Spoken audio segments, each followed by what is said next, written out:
모세가 그의 장인 미디안 제사장 이도로의 양떼를 치더니 그때를 광야 서쪽으로 인도하여 하나님의 산 호렙에 이르매 여호와의 사자가 떨기나무 가운데로부터 나오는 불꽃 안에서 그에게 나타나시니라.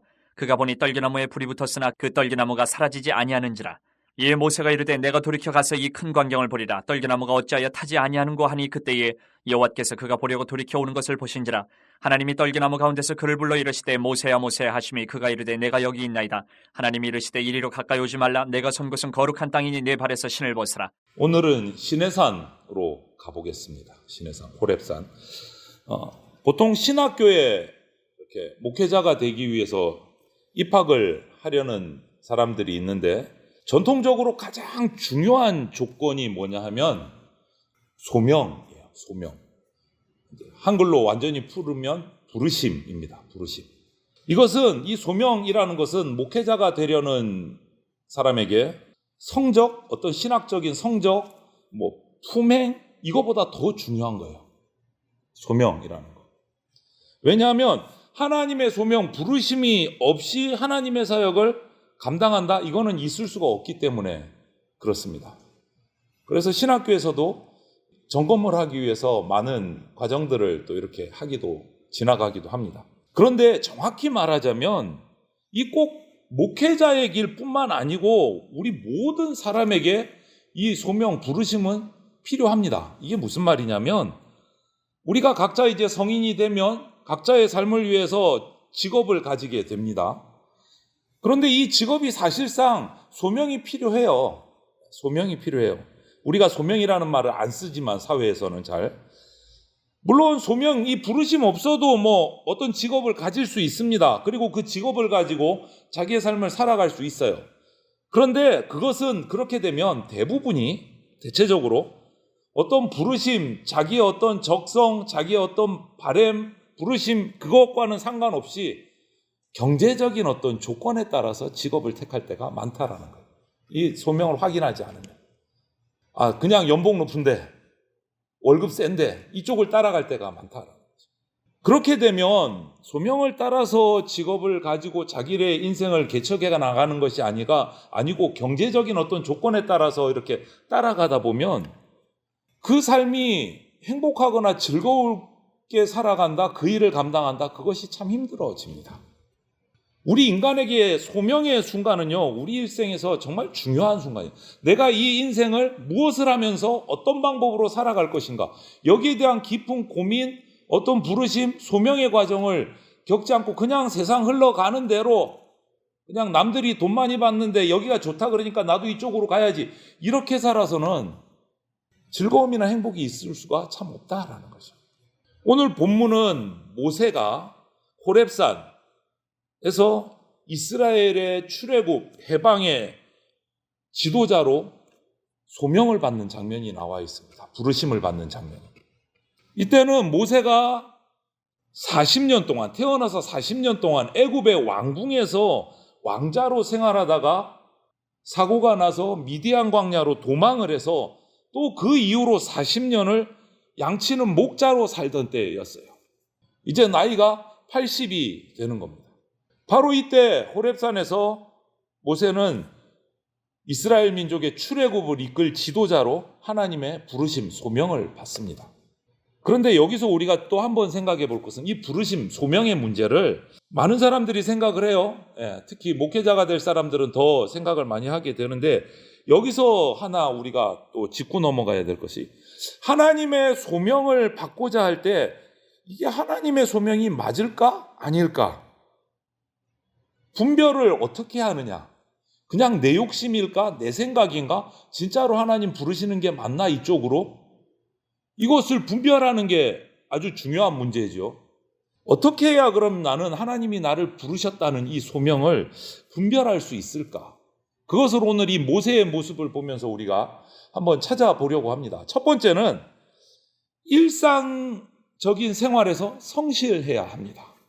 소명자는. 무슨 말이냐면 성경에서 하나님의 부르심을 경험한 많은 인물들이 등장하는데 이 사람들의 아주 공통적이고 보편적인 경험이 있어요. 하나님의 부르심을 받은 인물들의 공통적인 것. 그것이 바로 이거예요. 일상생활에서 성실했다.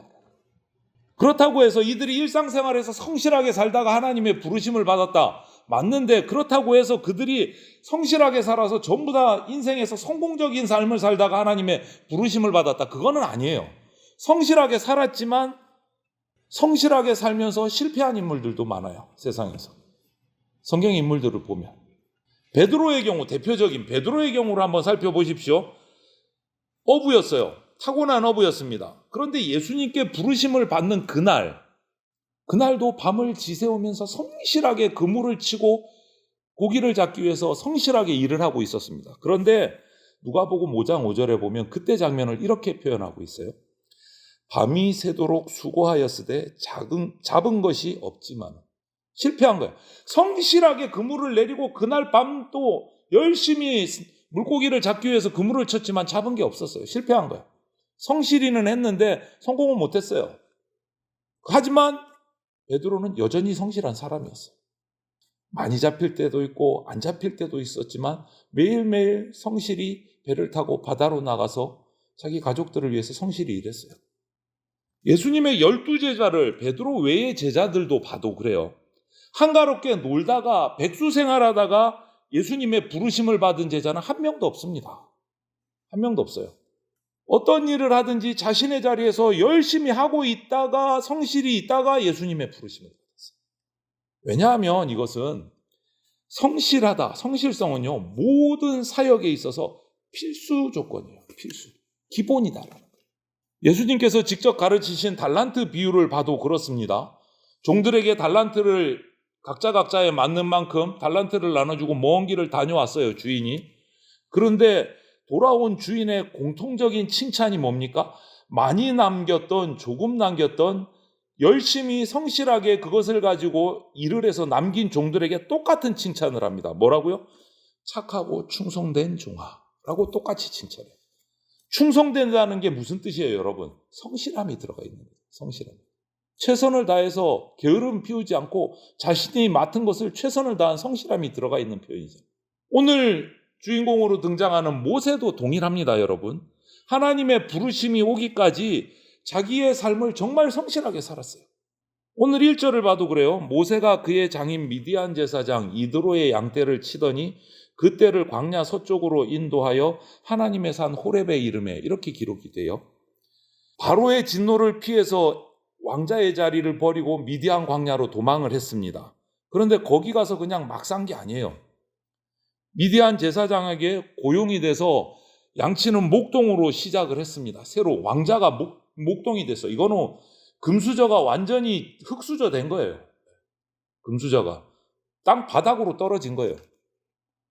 그런데 거기서 그는 성실하게 목동의 일을 감당합니다. 그래서 제사장 이드로의 딸 십보라와 결혼까지 하고 아들 둘을 낳고 가정까지 꾸려요. 성실하게 살아간 거예요. 성실하게. 여러분, 내가 하나님이 나를 부르셨는지 안 부르셨는지 잘 모르겠습니다. 괜찮습니다. 괜찮아요. 일단 주님께서 여러분을 세우신 그 자리, 그 가정, 그 학교, 거기서 당신의 미디안 땅에서 여러분을 세우신 그 갈릴리 바다에서 성실하게 하루하루를 우리가 살아가시기를 바랍니다. 어제 성실했던 것처럼 오늘도 성실하게 살아가셔야 돼요. 그것이 하나님의 부르심 받은 사람의 공통적인 모습이었어요. 우리도 그래야 돼요. 지금 현재 내가 하나님이 뭘로 부르셨는지 오락가락 잘 모르겠습니다. 그럼 우리가 먼저 하는 일이 뭐냐? 나에게 주어진 삶의 현장에서 성실한 거예요. 성실한 거.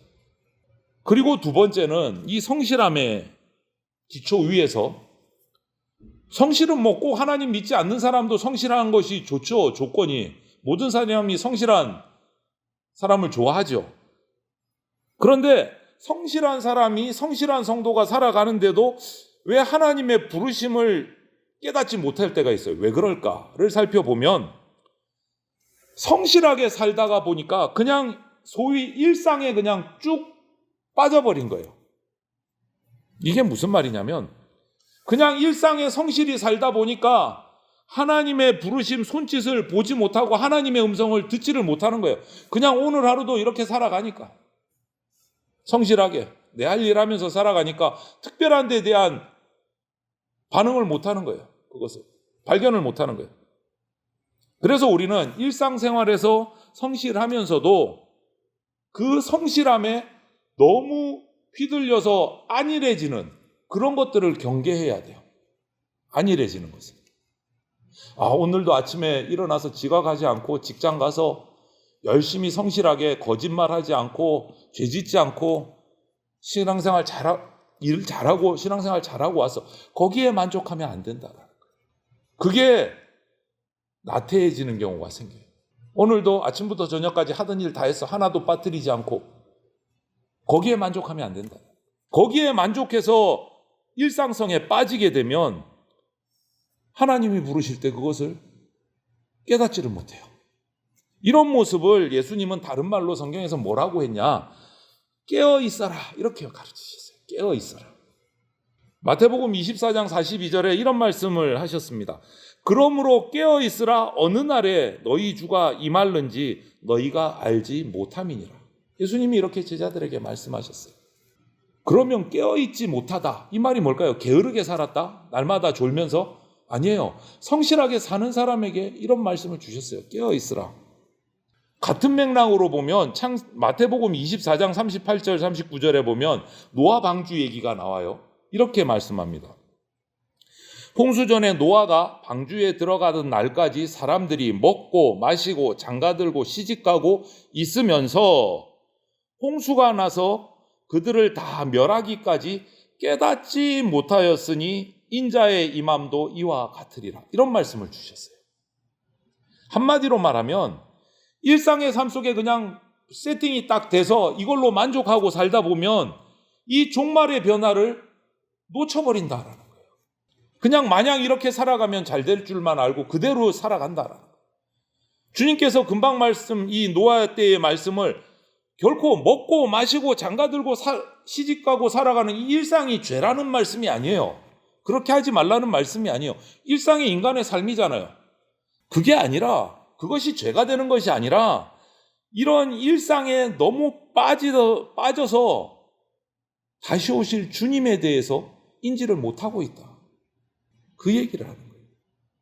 준비하는 삶을 못 살고 있다. 영적으로. 그냥 일상의 삶 속에 너무 빠져 있다 보니까 주님 오실 날에 대한 준비가 없다라는 거예요.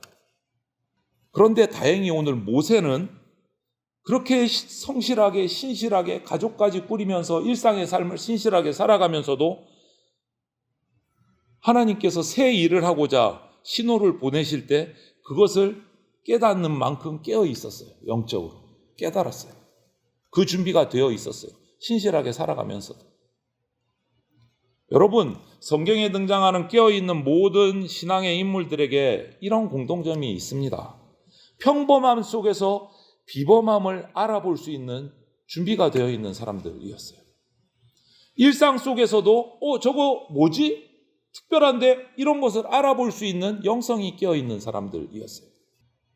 오늘 모세가 그 메마른 광야에서 떨기나무를 보는 거, 그냥 가지만 있고 입이 많이 없는 거, 저도 가봤을 때 봤지만 성질 가서 그냥 특별한 일이 아니에요. 그냥 지나칠 수도 있어요. 메마른 땅에 그냥 가지 이렇게 간신히 남아있는 나무 한 그루, 그건 그냥 봐요.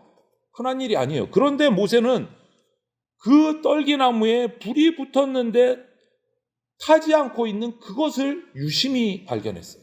보고. 그냥 지나갈 수도 있어요. 양 몰고 가기 바쁘니까 수많은 양을 몰고 가면서 그 옆에 그냥 가는 떨기나무 수없이 보는 거예요. 그런데 발견했어요. 불 붙은 떨기나무 같은데 왜 나무가 그대로 있지? 타지 않고. 그것을 발견한 거예요. 자신의 존재가 하나님의 부르심에 열려있고 깨어있었어요. 특별한 일에. 여러분은 어떻습니까? 주님께서 주실 새로운 부르심, 소명의 기회 앞에 마음이 열려있고 준비가 되어 있습니까? 놓치지 않고 탁 잡을 준비가 되어 있습니까? 영적으로. 어떻습니까? 아니면 아침부터 밤늦게까지 그냥 일상의 삶 속에 그냥 그대로 살아가고 그걸로 만족하고 살아가고 계십니까? 한번 이 모세의 모습에서 자신의 삶을 살펴보시기를 바랍니다. 이제 모세에게 하나님의 손짓이 보이기 시작하는 거예요. 하나님의 음성이 들리기 시작하는 거예요. 신실하게 살다가 준비되어 있는 마음에 불타는 떨기나무가 불에 타지 않고 계속 불이 붙어 있는 모습을 보면서 하나님의 음성이 들리기 시작한 거예요. 그런데 모든 경우에 이런 경험을 하는 사람들은 많아요. 그런 하나님의 부르심 앞에서 처음부터 적극적으로 대답하는 사람은 또 드물어요. 오늘 모세도 그래요. 할 수만 있으면 피하려고 했어요. 할 수만 있으면. 4장 10절에 보면 나는 말을 잘 하지 못해서 내 백성을 설득하지 못합니다. 이렇게 하나님의 부르심에 관리하는 모습을 봐요. 나는 말을 잘 못해요, 하나님. 백성들을 내가 이끌 지도자감이 못 돼요, 저는. 이렇게 얘기를 해요. 변명을 합니다. 그랬더니 하나님이 뭐라고 말씀하시느냐? 4장 11절 12절에 여호와께서 그에게 이르시되 누가 사람의 입을 지었느냐? 누가 말 못하는 자나 못 듣는 자나 눈 밝은 자나 맹인이 되게 하였느냐? 나 여호와가 아니냐? 이제 가라. 내가 내 입과 함께 있어서 할 말을 가르치리라. 이렇게 얘기를 하십니다. 무슨 말입니까? 내가 너로 필요한 말 할 수 있도록 해주겠다. 내 곁에서 너를 대변할 대변인을 세워주겠다. 함께 보내겠다. 문제를 해결해 주시는 거예요. 부르시고. 실제로 어떻게 됐습니까? 출애굽시키기 위해서 애굽에 들어갔을 때 그의 형 아론, 말 잘하는 아론을 출애굽 시작부터 끝까지 여정 가운데 모세와 함께 하도록 했습니다. 사실 40년 전에 청년 모세는요, 자신만만한 금수저였습니다. 왕자였어요. 부러울 게 없고 뭐 어디 꿀릴 게 하나도 없던 인물이었어요. 하지만 동족들에게 외면당하고 바로에게 쫓겨서 미디안 광야로 도망가서 흙수저가 돼서 40년 동안 목자 생활을 하면서 그는 자신감이 땅바닥을 친 거예요. 바닥을 친 거예요. 상실했어요. 그런 모세를 이제 80년에 하나님께서 진지하게 부르셨어요. 이유가 뭘까요? 유명한 부흥사 중에 무디라는 목사님이 계십니다. 이 목사님께서 이 모세의 일생을 3단계로 나누면서 아주 명쾌하게 설명을 한 부분이 있어요. 1단계, 애국 왕궁에서 40년을 산 왕자 모세, 이 모세는 굉장한 존재로 자신을 착각하고 있던 사람이다. 이렇게 표현을 했어요. 굉장한 존재로. 나는 대단해 라고 착각하고 있던 사람이 40살까지의 모세였다. 2단계는 이제 도망 나와서 미디안 광야에서 목자로서의 모세 80세까지 아무것도 아닌 존재로 자신을 새롭게 발견한 시절이었다 라고 표현을 해요. 무디 목사님. 자기의 현실을 자각한 거예요. 나는 아무것도 아니구나. 그리고 세 번째, 출애굽의 사명을 하나님의 소명, 부르심을 받은 지도자 모세를 가리켜서 이 무디 목사님은 이렇게 얘기합니다. 80부터 120세까지 출애굽 여정의 모세를 하나님께만 자신의 존재를 맡기는 시절의 모세라고 표현을 했어요. 잘난 줄 알았던 모세, 완전히 바닥을 치고 자존감이 땅바닥에 떨어진 모세, 그 다음 자신의 모든 것을 하나님께 의탁한 모세, 이렇게 셋으로 분류를 했어요. 정말 탁월한 말씀이에요. 여러분, 저와 여러분은 어느 단계에 있습니까? 내 삶이 모세라면 나는 어디입니까? 내 스스로 잘난 줄 아는 사람입니까? 아니면 나는 아무것도 아닌 존재라는 것을 깨달은 상황입니까? 아니면 하나님께 나의 모든 것을 맡기고 순종하는 삶을 살고 계십니까? 어디에 있습니까? 하나님께서 우리를 부르실 때 중요한 것은요, 정말 결단을 하고 굉장한 응답을 하는 게 아니에요. 진지한 응답이에요. 진지한 대화를 하나님과 해야 돼요. 무엇보다 여러분, 하나님이 부르실 때 제발 도망가지 마십시오. 하나님 못해요 하고 그냥 뒤돌아서서 쌩 하고 도망가지 말라는 말이에요. 이제 솔직하게 진지하게 하나님 앞에서 응답을 하고 대화를 하셔야 됩니다. 내가 과연 할 수 있을까? 못하느냐? 하느냐? 이게 중요한 게 아니에요. 하나님께서 부르신다면 적어도 도망은 안 가고 응답을 하겠다라는 준비가 돼 있어야 돼요. 그리고 할 수 있다면 내가 순종해야지, 이런 준비도 하셔야 돼요. 예수님께서 제자들을 향해서 품었던 그 부르심, 소명을 한번 보십시오. 마태복음 4장에 보면 나를 따라오라, 내가 너희를 사람을 낚는 어부가 되게 하리라, 이렇게 말씀하셨어요. 우리 많이 들은 말씀이잖아요. 여기서 따라오라 라는 거는요, 명령이에요. 명령. 한번 같이 가볼까? 이게 아니에요. 따라오라. 무조건 가야 되는 거예요. 하나님 예수님의 명령이에요. 그러면 그런 명령 앞에 우리의 책임은 뭡니까? 따라가는 순종이에요. 따라가는 순종. 저 못해요 하고 도망가는 게 아니다라는 거예요. 그렇게 순종하면 어떻게 해주신다고요? 내가 너희를 사람을 낚는 어부가 되게 하겠다. 사람 낚는 능력을 너희에게 주겠다. 나를 따라오라. 그러면 능력을 주겠다. 순종하라. 능력을 주겠다. 이게 예수님의 말씀입니다. 모세에게도 하나님의 부르심은 똑같았어요. 나 뭘 못해요. 설득할 수 없어요. 아니 내가 다 채워줄게. 순종하라는 거예요. 다시 모세로 보십시오. 3장 4절에 보면 여호와께서 그가 보려고 돌이켜오는 것을 보신지라 하나님이 떨기나무 가운데서 그를 불러 이르시되 모세야 모세야 하시매 그가 이르되 내가 여기 있나이다. 내가 여기 있나이다. 응답을 해요. 도망간 게 아니에요. 성경을 보면 하나님께서 중요한 사명을 위해서 어떤 인물을 일꾼을 정말 진지하게 부르실 때는 한 번만 부르는 법이 없는 것 같아요. 아브라함을 부를 때도 여러 번 부르셨어요. 사무엘을 부르실 때도 2번씩 부르셨어요. 너무 중요하기 때문에 혹시나 우리가 한 번 불러가지고 듣지 못하고 그 기회를 놓치고 부름에 응답하지 않으실까 봐 반복해서 여러 번 부르세요. 진지하게 부르실 때. 하나님께서 그렇게 부르실 때 그 소명의 내용이 이해가 안 되고 내가 알지 못해도 내 능력으로 할 수 없을 것 같아도 오늘 그냥 모세처럼 우리가 대답하면 좋겠습니다. 내가 여기 있습니다. 하나님. 일단 하나님 말씀에 응답하고 대답하고 그리고 기다리십시오. 그것이 우리의 시작이 됩니다.